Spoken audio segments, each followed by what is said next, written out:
Hello friends, my name is Lisa if we haven't met. If we have, welcome back to my pottery studio. I'm very glad you're here. I don't actually have a lot of things that I'm going to be getting done in the studio today, but I've been very excited to share with you my experience at the woodfire and show you how my pieces came out. So we're going to take a look at that today. I also have some tips if you ever have the opportunity to participate in a woodfire. There's definitely some things that I learned that might be helpful for you.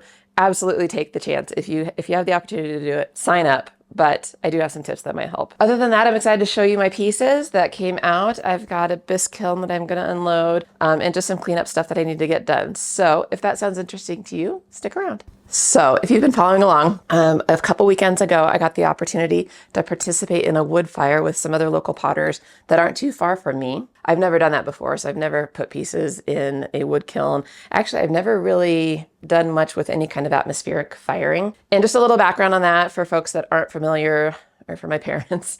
In ceramics and pottery, there's really multiple ways that you can fire clay. They kind of get grouped into two categories, really, I would say. One is considered an oxidation firing, which is what I do typically in an electric kiln. The other is a reduction firing. And then in reduction, there's also multiple opportunities for firing. So this could be in a gas kiln or in a wood kiln, which is what I did. There's also pit firing and raku and all kinds of other ways to fire clay. And the difference mainly is that when we say oxidation or reduction, oxidation means that during the whole firing process, your pieces have access to oxygen, and there's oxygen chemicals that are bound within your glazes so that when they fire and they heat up and all that chemistry happens, that oxygen stays with the glaze. Now in a reduction firing, basically we're reducing oxygen, meaning we're taking oxygen out of the atmosphere and it's getting pulled out of your glaze materials, which can cause some really interesting effects within your glaze. So in a wood kiln, obviously we're creating fire within that kiln itself, and that fire itself is pulling oxygen, right? So it's a reduction firing. I had no idea how any of my glazes would actually hold up in that atmosphere. I've formulated a number of different glazes. I've only ever tested them in an oxidation kiln, in my electric kiln. So I was very excited to put a couple pieces in, but since I didn't really know how anything would come out, I didn't want to put a lot of stuff in the kiln because it could all come out looking like crap. That would be really disappointing. So it was entirely a test experience for me, but I did have 3 pieces I put in, and I'm actually excited with how they came out. So let me show you. Okay, so I'm going to show you the 3 pieces that I put into the kiln and show you what I need to work on today.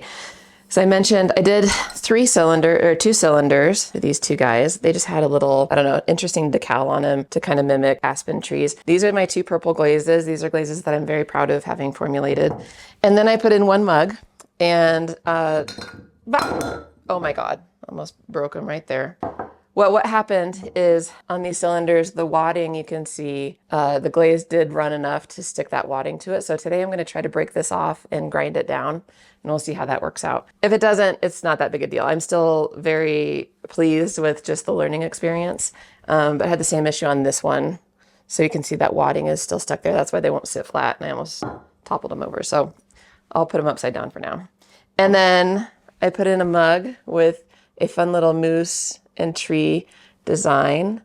And the interesting thing about this one is that the outside is actually, in my oxidation firing, it is a matte white, beautiful glaze. In the soda firing and the wood firing, it came out very glossy. I don't know if you can kind of see, but it crazed incredibly bad. Now, normally I hate this, but I am going to embrace it, and I'm going to try to accentuate that crazing. So I'm going to see if I can mix up some oxides maybe to rub it into those crazing lines and have it stand out more and actually make it kind of a feature, but we'll talk about that more in a second. So I'm not exactly sure how I can get this wadding off. I'm hoping I can break it off, and then of course it'll be kind of sharp. I've got a Diamond Core Tools sanding bat that I'll put on the wheel. If I can get the wadding off, then I will take it over to the wheel and we'll try to grind it down so it still has a nice, smooth, safe bottom. But I'm gonna need some safety glasses. Where are my safety glasses? Found my glasses, also grabbed a hammer. I'm gonna try maybe a mallet, pliers. I don't know, we'll see. But I'm gonna try to break this off in a way that doesn't break the pot. I don't think I'll be able to pry it off. I mean, maybe. Oh, it did. Oh, look at that, it just popped right off. I was Some of it, the glaze may have run over in other places a little bit more, but that actually worked pretty well. I was kind of thinking I'd have to like hammer it, you know, like that, but it's interesting. The wadding when I put it on, oh, look at that, popped right off. Fantastic. The wadding when you put it on was like it was like a dark brown clay body. What I did not know, I didn't know that really for this, I shouldn't have had any glaze really on the bottom. So it made it really tricky to put the wadding on because obviously it would stick to the glaze just like it did where it ran over. So I had to like very carefully try to like put the wadding around this foot on this pot. So if you are going to put pieces into a wood fire, I would recommend not putting any glaze on the bottom and even giving yourself, because it's probably going to run more than it would in your normal firing. So I would also like keep a wider foot ring waxed so that if it does run, you know, you're not getting that. But I think that's enough that I can take it over and scrape it off. So that's cool. That was not nearly as bad as I thought it would be. And this one you can see it just ran a lot more than expected, but we just have one guy here I think I can get off. This glaze is like I said, it's a glossy purple glaze that I formulated. It is a chrome tin red. I did a lot of research on chrome tin reds and actually made a cool discovery that you can really get that reaction with a lot less tin if you add 1% titanium dioxide, and it helps kind of amplify that chrome tin red reaction. But anyway, this is typically a glossy purple glaze. You can kind of see in some places it got really blue, probably because the chrome tin reaction burned out a little bit. But then there's some other spots where it got a little bit matte and we got some cool like crystallization. So I hope you can see that, but just super interesting. There's some really pretty crystals in here, but definitely chaotic. And you can kind of see, you know, depending on how it was faced and where the fire was and where the borax was and other pots and stuff like that, we had just different chemical reactions. Okay, cool. Cool. Honestly, I wasn't even too hopeful for these pieces to like actually work out, but since they kind of did, I feel like I can do something cool with them. So let's take them over to the wheel and grind the bottoms down. Something really, really cool though is that a wood fire event is very much a community effort. So the kiln itself, I think fired for, they said they started it on a Thursday night and it was finished firing on a Saturday night. So that means Thursday night and Friday night, overnight, someone was there stoking the kiln the whole time. I volunteered. I think they said they asked for you to volunteer for a 6-hour shift. So I fortunately went up early in the firing. I didn't know any better, but I just kind of lucked out with the times that I volunteered for where it was still pretty low temperature. And it was still pretty a gradual like stoking the kiln. So what it looks like is at the front of the kiln, after it's fully loaded, then they brick up all of the door and everything. But there's 3 chambers towards the bottom. And so you're kind of in this pit. And there's 3 chambers that you're slowly feeding wood into. And you're kind of paying attention to like how much it's smoking, and they've got thermocouples in the front and the back. And you're kind of paying attention to where the temperature is at. And while I was there during my 6-hour window, we were going about 100 degrees Fahrenheit to 150 degrees Fahrenheit per hour. So you're kind of paying attention to like, are we staying on track with the temperature? And each time you stoke it, or each time like there's a lot of wood that falls in, there might be more oxygen that gets in, so it can drop the temperature. And so it's kind of this dance, but it wasn't hard. And in fact, it was actually quite peaceful because while I was up there, it was snowing and you're just sitting next to this warm fire and you're just kind of feeding wood in. And it was really like peaceful and relaxing. Honestly, the 6 hours went by so fast. Let's see what we're doing here. Okay, so this is a grinding bat. I believe this is from Diamond Core Tools. And I believe I want to have it wet. I'm going to put my glasses on as well. But I want to be careful. You want to hold your piece if you have to do this. I haven't done it in a while. I haven't had an issue with glazes running. I'm going to brace and hold this very, very strong. Oh, that's the worst sound ever. I will turn off the volume for you. I am sorry. I'm really not pressing very hard at all. I'm just sort of letting this be the tool. But I'm more than anything just bracing it. And I'm going to keep dipping it in water periodically. It's not perfect, but it'll sit. It's going to sit flat. No, it won't bubble. So, but anyway, I was going to say very, very enjoyable time to sit up there. They were so kind to the potter who's there. His name's Carl, and his wife would come out with snacks and stuff like that. So it was really cute. Lots of cookies. A wonderful time. So after I finished my shift, then I headed home, and then we were invited to come back just to watch the final kind of grand finale. So at the very end of the firing is when they put in the borax, and it is so interesting. It was so interesting to watch this teamwork. But we went back up Saturday night. And while we were kind of waiting for it to get to that final temperature before they put the borax in, Carl Judson, who's the potter, owner of the pottery, showed me around his studio, and it was so cool. They're not off grid, but they are kind of further away from town and stuff. And in his pottery, he doesn't have any running water. Fires mostly with either propane or wood, I believe. Well, no, I know he fires with wood, but I think he said he also fires with propane. And it looked like there was maybe one electric kiln there too. He throws everything on a treadle wheel, and he showed me his treadle wheel, which this is a bucket list thing for me to build a treadle wheel. It's on my list. I absolutely someday want to take a couple weeks off work and just spend the whole time just building a treadle wheel. He let me sit and test his out a little bit, and just really got my motivation started to consider that project maybe this year, probably next. Anyway, so he also showed me around. They're very just salt of the earth pottery. Honestly, he was talking about how they would dig, raw clay out of the ground. He would grind up his own granite for kaolin for his glazes. So he showed me his ball mill and how he does that. I don't know. I kept telling him that you can just buy kaolin. It's much easier. But his process was definitely interesting and very, very, very cool. Okay, so that got most of the bottom, got the bulk of it off.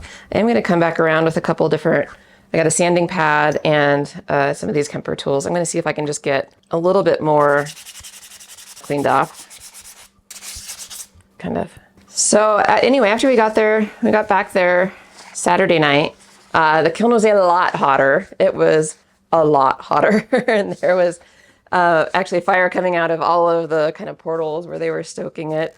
When I was there during my shift, I was just stoking the fire from the front, and there's like the three spots where we were feeding wood into. But later in the firing, to get the back of the kiln hot, they also have a couple, 3 windows on each side that you can shoot the wood into. And when they'd open it up, like flames would be coming out. They'd be throwing the wood in. They'd be closing them up really quick. There was 3 guys that were kind of really, really well orchestrated together. So there's Joey, who really led most of the whole. He kind of coordinated the entire wood firing, and then another fellow named Dan, who's a very experienced wood potter as well. He was in the pit feeding from the front, and then Mark, who's done a couple of these wood fires as well, was helping Joey as they were feeding the back of the kiln, stoking the back of the kiln. And then once it got to temperature, they basically had these very long metal, I don't know how to describe them, very long metal sticks, I guess, that had a trough in it that they poured the borax into.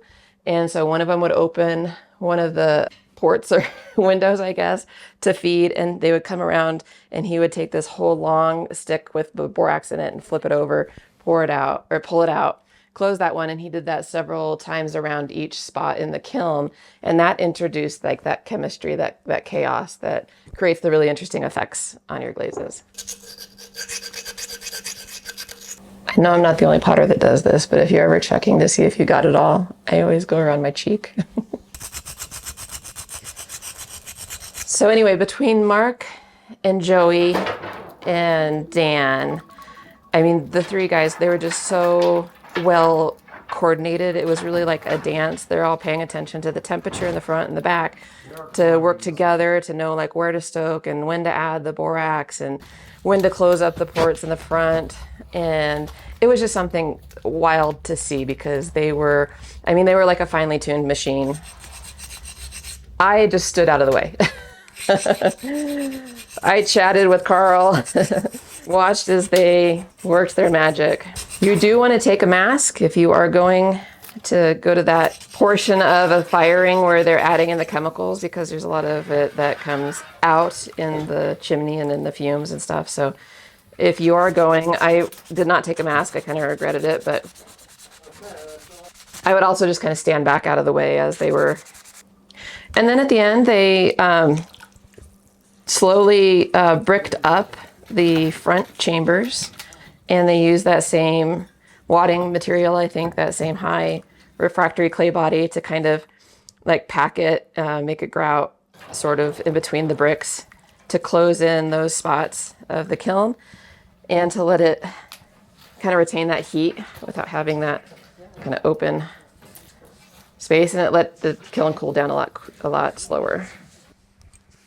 Okay, let's look at that. It's not too bad.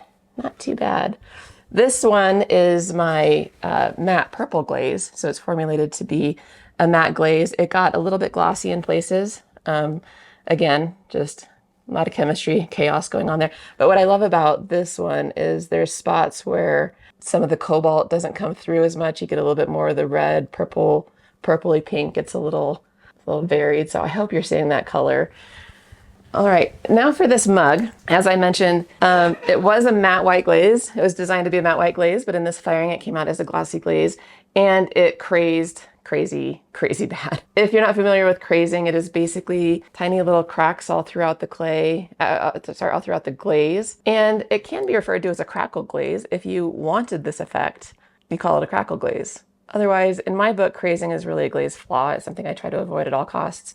In fact, the most difficult glaze I have formulated is a clear glaze that doesn't craze on my porcelain clay body. That is available on my website if you wanted to go get it. It is a cone 6 glaze, so it won't work in a cone 10 kiln, but if you use a porcelain clay body at cone 6, give it a shot. The thing about glaze flaws like that is it's very much dependent on the combination of your clay body and your glaze. Things that craze on one clay body may not craze on another clay body. I was thinking, so one of the things you can do if you have a crackle glaze and you want to accentuate it is you can put, I've before used like an India ink and rubbed it in, and that ink will settle into the crazing lines and creates kind of a neat effect. I do have India ink, but I only have it in black, and I'm kind of thinking that I want maybe like a brownish reddish tint, not black. So I'm actually going to see if I have maybe, oh, I do have a stain. I have a brown stain. Maybe I'll try that. This is an experiment. I've never done this before, but I'm going to take some of my brown,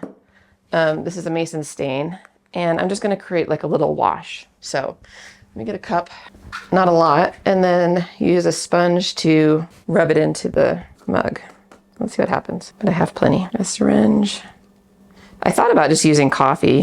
That would probably work as well. We'll see. Okay, what is going to happen? We don't know. I don't know if I need to, but I'm trying to like push it down in there. Will this work? Anything happening? Nothing happened really. Well, a little bit. A little bit. What would work better? First I thought it'd be too much and it would. So sometimes when you have a flaw, why not just embrace it? Let's see if we can really get it to show up more. It's starting to show a little bit more. Starting to show just a little bit more. I actually was hoping it would be even more pronounced. I'm gonna try one more thing, maybe with a little bit less watery, maybe a thicker texture. If not, maybe I should try it oxide. Yeah, sometimes if you have a flaw, let's just make the most of it. Make it a feature. Ah, okay. All right, we're seeing it a little bit more. You guys can tell. It almost gives it a little bit of a rustic-y kind of look to it. I'm okay with that. Oops, it's getting everywhere. Okay, friends, well, I kind of got what I wanted in some places. On the back, that stain wash sort of highlighted these crazing lines, but not as much as I was hoping. Honestly, I was hoping to make it a little bit more dramatic, especially in the front here. What I might do tonight is actually make a big pot of coffee and soak this in coffee overnight and see if that will then, like if these crazing lines will absorb the coffee stain. Kind of an odd thing to want, but that's what I'm hoping for. And if I don't get it, I still am very happy with how this moose mug came out. It's my first wood-fired mug ever. I'm very grateful for the opportunity to get to participate in that firing. If you guys ever have a chance, an opportunity to be part of a wood fire, if you haven't already, definitely try it. Don't glaze the bottoms. Remember, you'll have to do wadding. If you sign up for a shift to stoke the kiln, I would sign up for one earlier in the firing. That's a lot easier, but take the chance if you can. Anyway, I appreciate you guys so much for being here. If you like this video, if you don't mind giving me a subscribe, I'd really appreciate it. And we will see you on the next one. Bye, guys.